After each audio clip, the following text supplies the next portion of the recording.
Quand quelqu'un passe à une émission de télé, voilà, Guy Sormand, économiste, c'est vrai qu'il est économiste, hein, Pierre Bourdieu. Ah oui, terriblement. Non? Ah oui, absolument, absolument. Tout le monde en est d'accord. Le problème est le même que pour Minck. Dans une émission, on l'appelle sociologue, dans une autre, on l'appelle essayiste. Je crois que c'est chez vous. Oui, on l'a au magasin. Voilà. Alors, Alain Minck, chez Guillaume Durand, est économiste.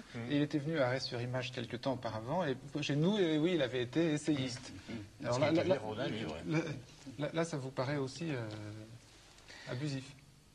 Non, je pense que bon, il y a deux choses. Il y a d'une part la qualité du qualitatif. Bon, on peut discuter, c'est pas tellement discutable, mais on peut discuter apparemment. Quand on veut ignorer les différences, on peut les ignorer. Et je pense très souvent les journalistes ont intérêt au relativisme, parce que ça leur permet de discuter avec des fausses valeurs en croyant qu'ils discutent avec des vrais, c'est plus facile. Bon, ça c'est un point. Mais la deuxième chose, c'est que un titre peut en cacher un autre. Quand vous dites Monsieur Perfit économiste, vous cachez. Monsieur Minck. Monsieur Perfit économiste. Monsieur Minck économiste et Monsieur Perfit écrivain. Écrivain, voilà. Vous cachez qu'il était éditorialiste du Figaro, qu'il est au RPA, etc. Si, de fait. Bon, vous savez, il y a peu de Français qui ne savent pas qu'Alain Perfit a été ministre du général de Gaulle. On ne dit rien. On le dit, c'est une évidence. Oui, quand vous dites Monsieur Sormand économiste, vous conseiller cachez de Matignon. Mais on le dit dans l'émission, Monsieur Bourdieu. Mais pourquoi pas le mettre? Pourquoi pas l'indiquer en dessous? Oh ben, je l'aurais volontiers indiqué, d'ailleurs, je remets par-dessus, mais on ne s'est jamais caché dessus. Je comprends très bien que ça puisse, comment dirais-je, quand on vient du monde universitaire, que l'à peu près de la télévision, son côté instantané, son imperfection irrite et provoque une allergie. Ce que dit Pierre Bourdieu, c'est plus, c'est pas de l'à peu près, c'est faux. Si ça pouvait être lui qui le disait plutôt que vous, ça mangerait un peu. Je comprends que vous soyez plutôt du côté de Pierre Bourdieu, du côté de TF1, mais si vous voulez, on peut quand même essayer de réfléchir ensemble. Vous pensez toujours en camp. Non, je voudrais une question me passionne et vous voulez pas m'y répondre. Mais si, je veux répondre. La responsabilité de la télévision, tout le monde en est d'accord. Bon, par exemple, modestement à cette émission, on a voulu demander à un certain nombre de gens qu'on pourrait qualifier globalement, bien que ce soit réducteur, d'intellectuels et donner leur point de vue sur ce. Mais mon désarroi est profond parce que souvent vous. Non, alors la question, pardonnez, la question que vous voulez poser à Sophie, pour une fois, elle a dit quelque chose d'intéressant. C'est ça. Il m'arrive de dire souvent des choses intéressantes, mais je veux arriver. Le problème numéro un, c'est que vous-même, j'allais dire, dans le monde que vous représentez, vous êtes très ambigu.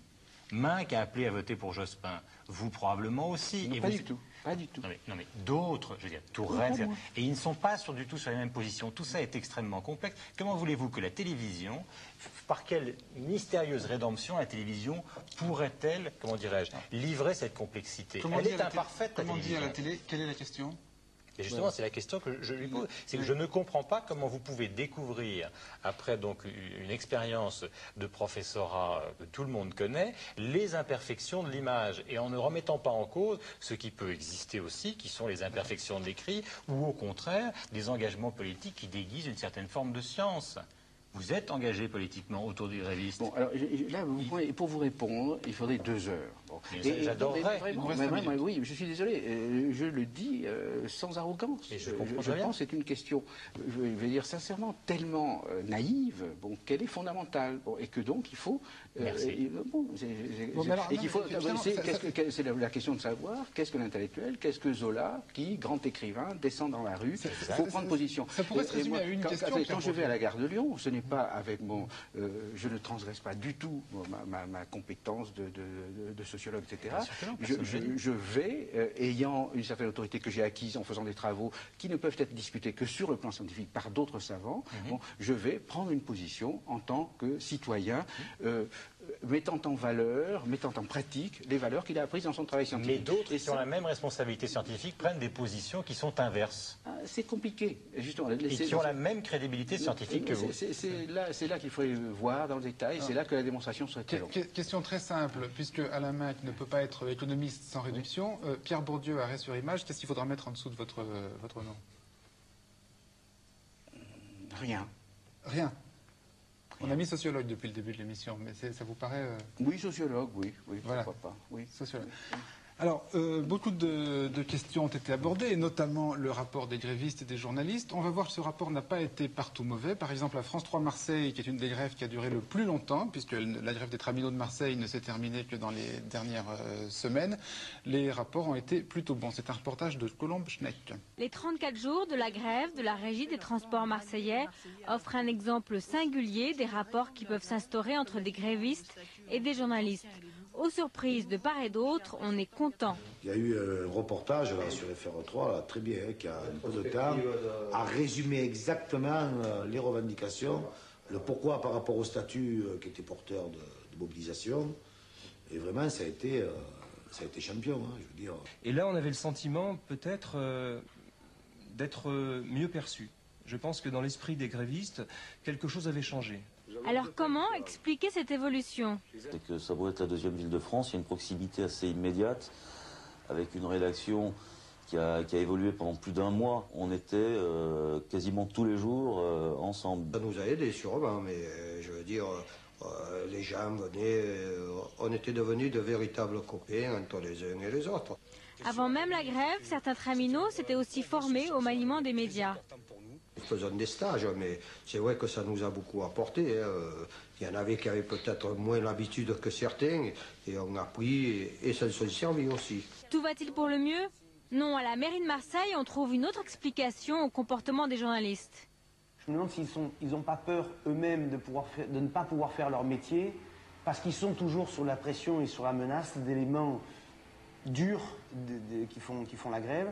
Et comme ils sont en contact en permanence avec les élus, mais aussi avec les grévistes, les élus, ils s'expriment normalement, ils ne menacent pas. Certains grévistes ne se gênent pas pour menacer le caméraman, le journaliste. Et comme ils ont peur peut-être de traiter le dossier le soir, eh bien alors ils deviennent partisans, ce qui est tout à fait regrettable. Non, paradoxalement, j'ai eu le sentiment que cette fois-ci, on nous a laissé travailler, ce qui n'est pas toujours le cas. J'ai connu des conflits très durs avec les grèves de dockers, où des journalistes se sont fait agresser.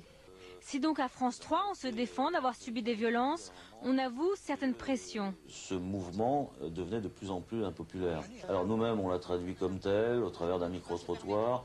Ah, ils m'ont fait faire des kilomètres, vous savez. J'ai dû même faire remplacer mes talons. Suite à ça, on nous a carrément dit, bon, on ne veut plus vous voir, on ne veut plus vous entendre. On a été critiqués, mais ça s'est arrangé, 48 heures après, c'est fini. Pour la mairie, en revanche, le contentieux a persisté jusqu'au dernier jour. J'étais très mécontent de la façon dont la fin de la grève a été traitée.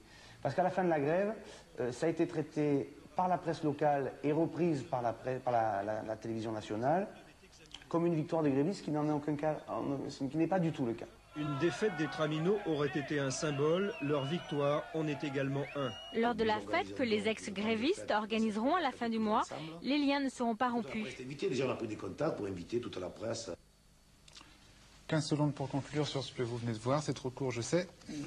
Bon, simplement une chose, je pense que ça sans agressivité, tous les univers sociaux impliquent de l'inconscience. Je pense que simplement le monde des journalistes, qui implique beaucoup d'inconscience, fait peser son inconscience sur les autres. C'est un médium très puissant. Et au fond, ce que je voudrais prêcher, c'est le travail de lucidité. Et qui ne peut se faire, me semble-t-il, qu'en collaboration dans la discussion entre des professionnels de l'analyse et des professionnels de la pratique médiatique. Pensez que tous les ponts ne doivent pas être rompus quand même. Ah non, je pense qu'il faut qu'il y ait des débats, là, mais pas nécessairement à la télévision.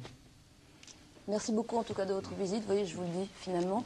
Jean-Marie Gawda, merci également. Et vous inviterez prochainement sans doute Pierre Bourdieu pour une prochaine marche du siècle. Ça, vous avez des choses à nous dire, oui, apparemment. tout à fait. À moins que ce soit sur LCI avec Guillaume Durand, allez savoir. Je serais aussi ravi. Puis-je prendre, Pascal, 5 secondes des 15 que vous ne m'avez pas offertes, mais que Daniel avait annoncé, pour dire que la télévision est un grand moment de transformation de ses rapports avec le pays, et que si les intellectuels sérieux, ceux qui on peut parler, et qui ont beaucoup travaillé sur ce sujet, voulaient aider à engager des modifications de forme, eh bien, en effet, ça ferait sans doute progresser la télévision. La pire des choses est de rester naturellement dans son cabinet. Merci à tous. Arrêt sur image reviendra samedi prochain, 18h sur la 5e, avec le journaliste Daniel Schneiderman. D'ici là, portez-vous bien. Au revoir.